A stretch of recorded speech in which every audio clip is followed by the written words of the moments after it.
Onda Nassau. Nada que ver.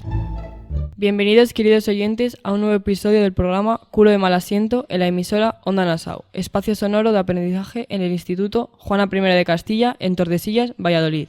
Seguimos hasta el último momento creando contenidos en la radio, enlazando con las diferentes asignaturas y con nuestra inquietud por conocer el mundo de primera mano. En esta ocasión nos hemos desplazado hasta nueva aula del futuro para recibir al invitado de hoy, Carlos Fernández Herrera. Muchas gracias, Carlos, por venir desde Zamora hasta nuestro centro. Te lo agradecemos enormemente, pues teníamos muchas ganas de conocerte. Gracias a vosotros. Para situarnos un poco, has sido procurador en las Cortes de Castilla y León, representando al Grupo Parlamentario Socialista. Eres graduado en Historia, cantante profesional gitano. De todos estos diferentes perfiles que tienes iremos hablando poco a poco. Para empezar, ¿crees que los logros que has conseguido hasta ahora se deben no solo a tu esfuerzo individual, sino también a circunstancias favorables que no están al alcance de la mayoría de los jóvenes gitanos? Bueno, pues yo al final siempre lo he dicho, he tenido la suerte de dedicarme a lo que he querido y a lo que he soñado en parte también, ¿no? Entonces sí que creo que a lo mejor por mi manera curiosa de ser en la vida y de ser una persona particularmente apasionada por lo que hago, me ha empujado mucho a poder hacer lo que he hecho, ¿no? También es cierto que lo tuve claro desde muy joven. Yo desde primero de la ESO, que coincidió que ese año 2008 ya llovió. ¿Habéis nacido en 2008 vosotros? Jesús. Bueno, pues yo en ese año estaba haciendo primero de la ESO y mi hermano se sacó el carnet de conducir. Mi familia se ha dedicado al mercadillo siempre y desde ese momento, todos los fines de semana, iba al mercadillo con mi familia y en verano íbamos 6 días a la semana. Y ese año dije, bueno, esto está muy bien, yo estoy muy agradecido porque gracias a Dios todo lo que he tenido ha sido gracias al mercadillo, pero yo quiero estudiar. Entonces, sí que es cierto que ha habido que enfrentarse a muchas cosas, ¿no? No solo al estudiar, que lógicamente es una tarea a la que todos nos enfrentamos a lo largo de nuestra vida, sino también entrar en un mundo que tradicionalmente no había estado ocupado por gitanos. Entonces, bueno, ha sido una batalla interesante. Eres de Zamora y tienes unos 30 años. ¿Has vivido siempre allí? 29, por favor. De momento, 29. Sí, siempre he estado en Zamora. Zamora es una capital de provincia pequeña de unos 60.000 habitantes que cuida mucho su entorno, tradiciones y su gente. ¿Crees que los zamoranos tienen un carácter particular? Bueno, creo que cada municipio y cada espacio al final tiene sus cosas buenas y sus cosas malas, ¿no? Al final, bueno, los grupúsculos humanos que se mueven en un determinado territorio, en este caso en Zamora, pues sí que hacen de ella, y como de todos los sitios, una ciudad un poco particular. La familia suele tener un factor muy importante. ¿Qué valores de tu familia son los que más te han influido? Sí que hay un punto de partida que quiero marcar en esto y creo que es particularmente importante, y es que, si bien para todos, lógicamente, nuestra familia es una estructura vital, para los gitanos es la columna vertebral de nuestras vidas. Entonces, si bien yo me he tenido que enfrentar muy mucho a mi familia para estudiar, para estar en política, al primer coro en que me apunté fue en secreto también, fue como, oye papá, que me han llamado para esto, y fue así como un secreto y muy sucintamente. Entonces, bueno, son la estructura de mi vida realmente, y a día de hoy, bueno, pues lógicamente todo lo que tengo y he tenido ha sido gracias a ellos, ¿no? Pero es un valor absolutamente decisivo el apoyo de la familia. ¿Y qué valores me han enseñado que llevo conmigo? Ayudar al más necesitado. La solidaridad para mí es un valor absolutamente fundamental, porque hay que tener siempre en cuenta el punto de partida de cada persona. Las circunstancias vitales que tiene al final cada persona a lo largo de su vida muchas veces determinan su futuro, ¿no? Entonces, en ese sentido, creo que todo el mundo merece una oportunidad, independientemente de cuál sea su origen, y creo que para mí ese ha sido un valor que me ha marcado mucho. Por otro lado, el no callarme ante las injusticias. Luego mi padre, el hombre, bien ha tenido que pasar con ello. Digo, no haberme educado así, porque he sido un hijo particularmente contestón. Mi hermano ha sido mucho más, pues bueno, ha pasado un poco más, pero yo he sido un hijo particularmente contestón. Y el haber sido el primero en viajar a la universidad, al final ha hecho que necesariamente me haya tenido que enfrentar a ellos, a pesar de que han sido ellos quienes me han enseñado a ser así, ¿no? Y a mirar el mundo desde la perspectiva del amor, porque al final el mundo, por desgracia, tiende a ser hostil, pero entenderlo desde el amor al otro, a la otra persona que tienes al lado, creo que siempre lo va a construir de una mejor manera.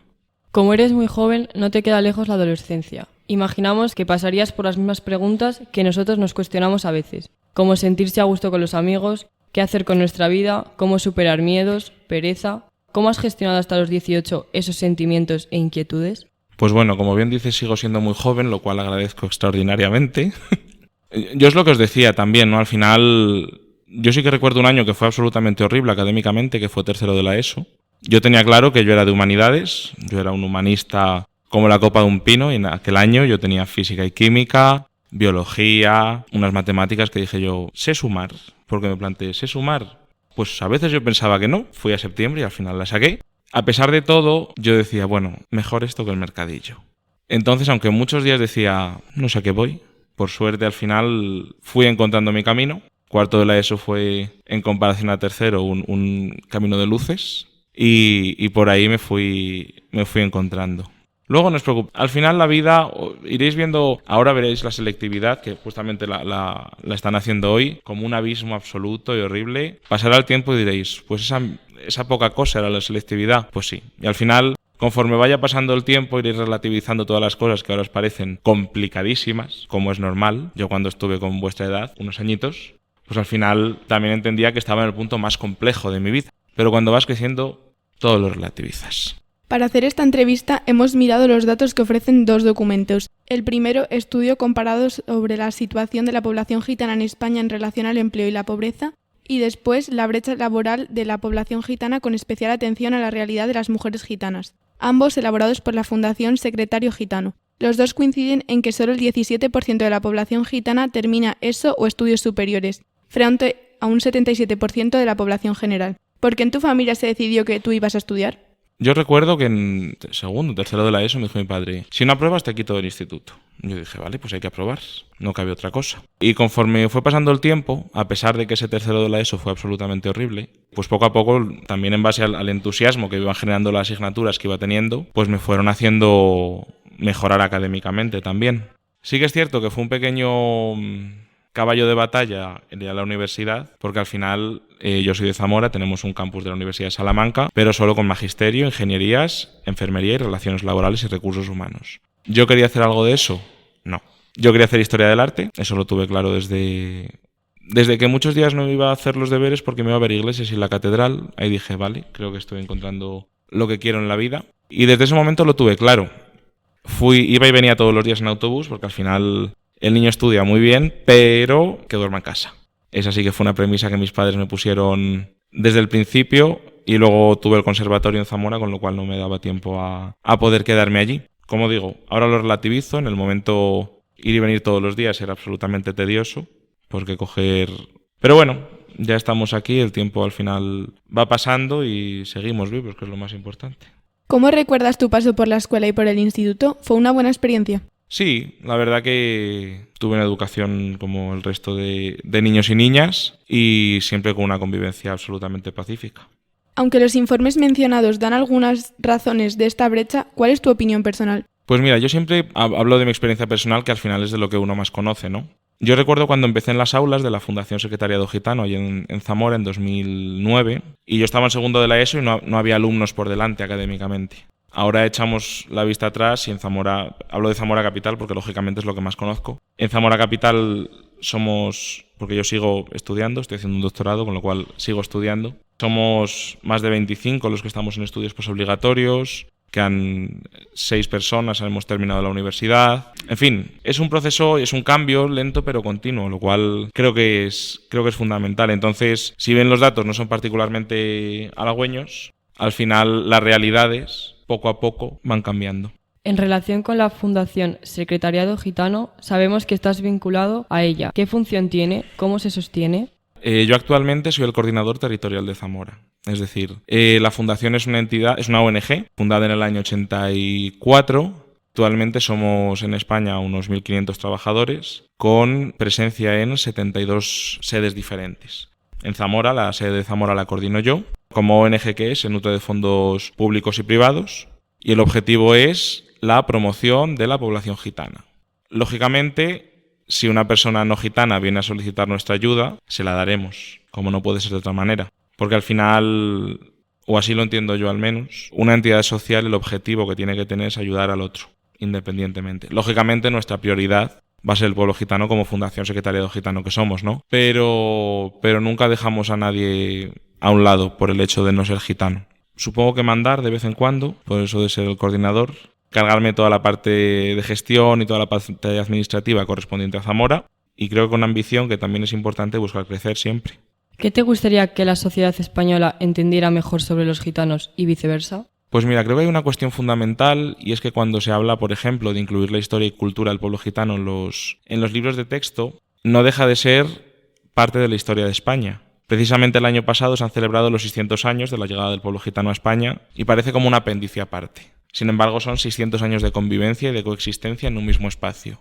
Es fantástico todas las celebraciones que se han hecho el año pasado precisamente rememorando este hito, pero también creo que es importante cuestionarse que después de 600 años, pues bueno, sigue habiendo una discriminación específica, que es el antigitanismo, y tenemos que seguir peleando día a día contra barreras existentes, en lo laboral, en lo educativo, en el ámbito de la vivienda, por supuestísimo. Entonces, bueno, yo siempre animo a todo el mundo a que se anime a conocer, porque al final son muchas las similitudes y la diferencia también hay que abrazarla, porque solo es enriquecedora, con lo cual animar a la gente a que nos conozca. Creo que España es un país fantástico y a nivel social es un país que se ha adaptado muy bien a todos los cambios sociales, lo cual creo que dice mucho de nosotros como país y como sociedad. Y en ese sentido, y claro, viendo por supuesto en relación a nuestros vecinos europeos, los gitanos en Europa tienen una situación infinitamente peor de la que tenemos en España. Hay barrios, por ejemplo, en Chequia, que tienen muros entre los gitanos y los no gitanos, pero muros físicos de ladrillo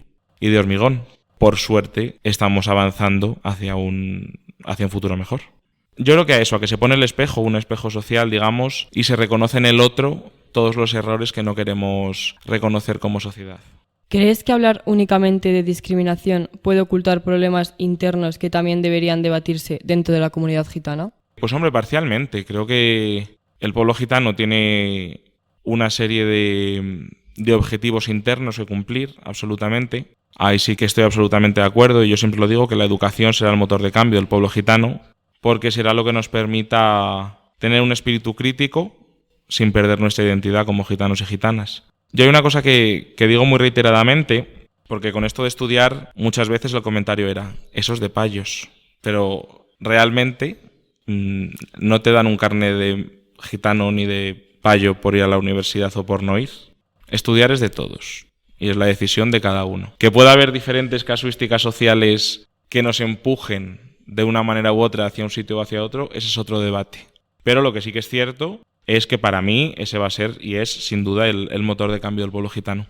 Otra dimensión presente en tu vida es la política. Tal y como hemos mencionado, has sido procurador durante breve tiempo en las Cortes de Castilla y León. Desde tu punto de vista, ¿se pueden realmente cambiar cosas desde un escaño? Sin duda. Sin duda es en los espacios de poder, como son en este caso el Parlamento, las Cortes de Castilla y León, desde donde se pueden cambiar las cosas. Es cierto que estamos en un momento político bastante complejo, donde hay una polarización que no había habido antes y parece que el llegar a acuerdos cada vez es más difícil.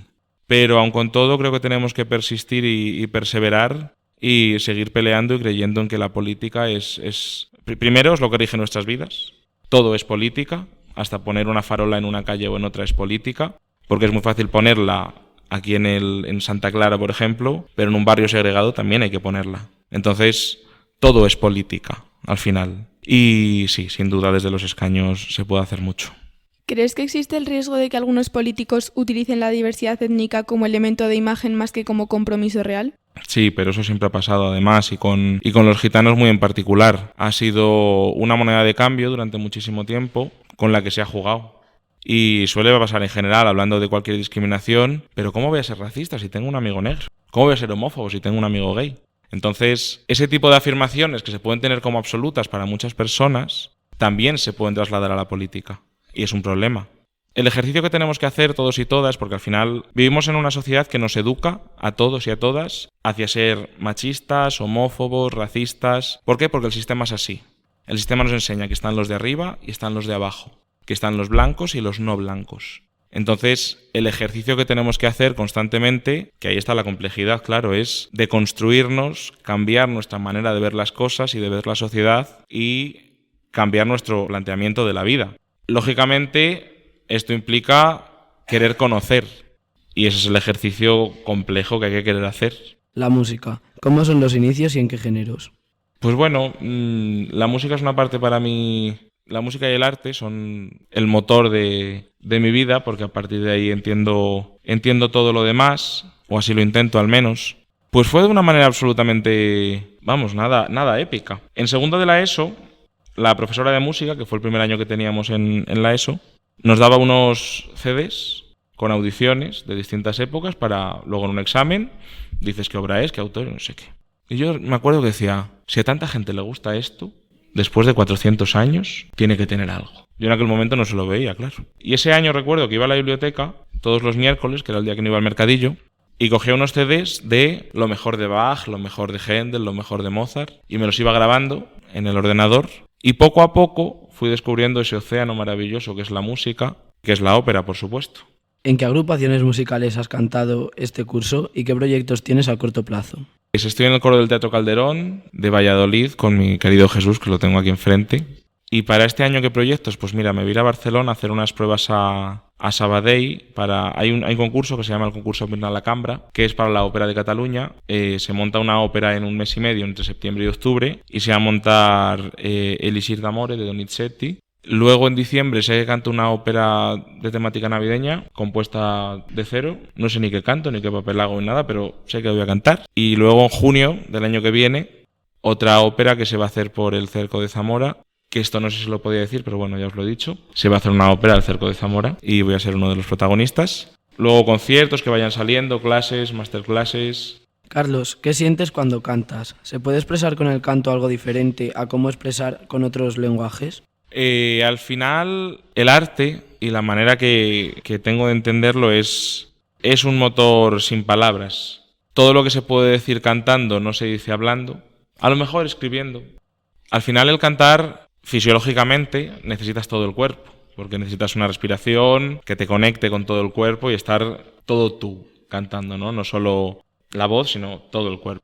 La sensación es increíble, no se puede describir con palabras, por supuesto que no. Y que brota de ti un sonido que puede llenar un teatro, eso es de un cuerpo humano una cosa fascinante. En relación con la música, teatro, el arte y a la belleza, ¿puedes compartir con nosotros alguna experiencia artística que te haya parecido extraordinaria, ya sea a nivel musical o humano? Es difícil esta. Creo que soy una persona muy sensible con respecto a lo que me rodea, más allá de lo social, sino con respecto al arte. Y sí que hay varias ocasiones en mi vida que han sido como momentos clave. La primera vez que fui a la Capilla Sixtina a Roma me dio un síndrome de Stendhal que casi me caigo al suelo. Me empecé a marear, yo empecé a fliparlo en colores. Dije, señoras y señores, ¿qué es esto? Me tuve que tomar un café al salir porque me bajó la tensión. Y esa fue una experiencia que estaba yo de viaje.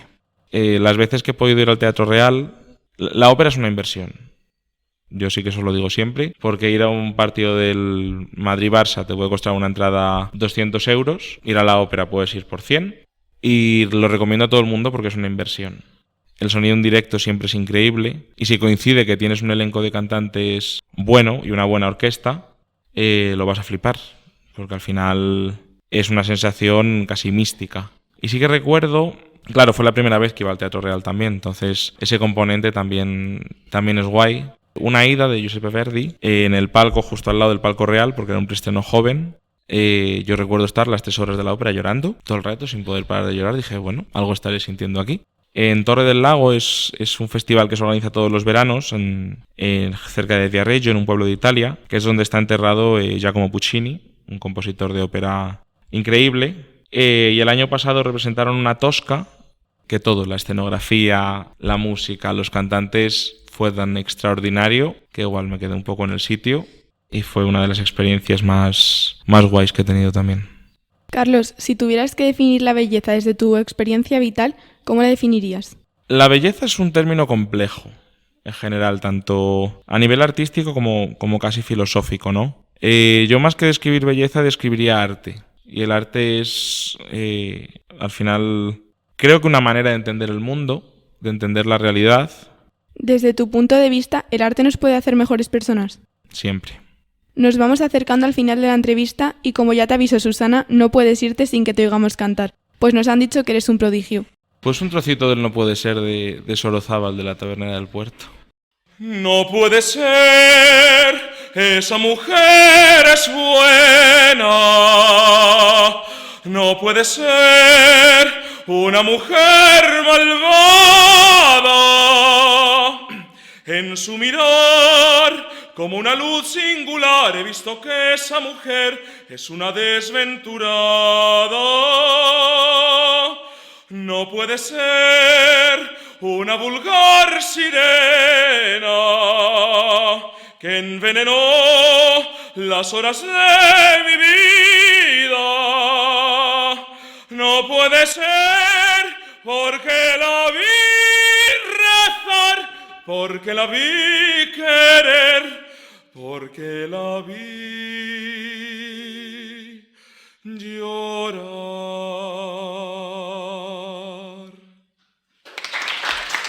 Muchísimas gracias, Carlos, por estar aquí con nosotros. Me gustaría que, ya para terminar la entrevista, les dijeras a este grupo de adolescentes de 16 años que, a ver, como todos nosotros, pues están en un momento entre el calor, la presión de los estudios, el no saber qué hacer con tu vida, tu cuerpo y tus cosas, pues es una época complicada y un poquito inestable. Entonces, aunque eres muy joven, no sé si a lo mejor les puedes decir algo que les ayude un poco a ver un poquito de luz al final del camino. Sed vosotros mismos y vosotras mismas. La vida, y me da igual padres, amigos, la sociedad, os va a querer marcar un camino que a lo mejor no es el vuestro.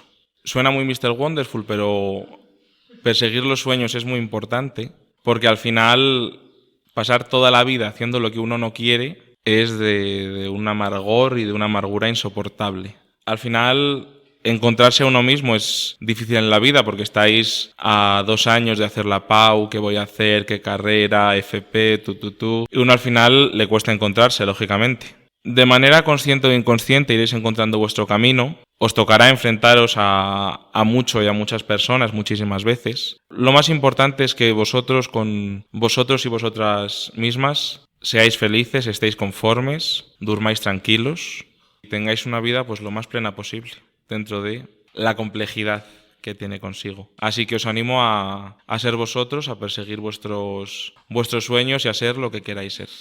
Con esta maravilla nos vamos despidiendo. Muchas gracias, Carlos. Ha sido una entrevista fantástica.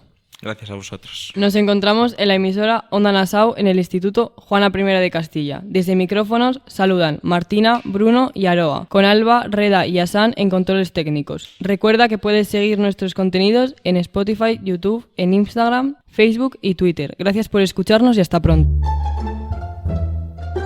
Onda Nassau. Nada que ver. Onda Nassau, una radio para todos los gustos y todas las edades. Radio podcast, Onda Nassau. ¿Que no sabes qué hacer en tu tiempo libre? Onda Nassau. ¿Estás buscando historia, ciencia, ficciones sonoras, entrevistas, risas, descubrimientos, deporte, naturaleza, música y mucha diversión en una sola radio? Onda Nassau. Nada que ver. Onda Nassau. Nada que ver.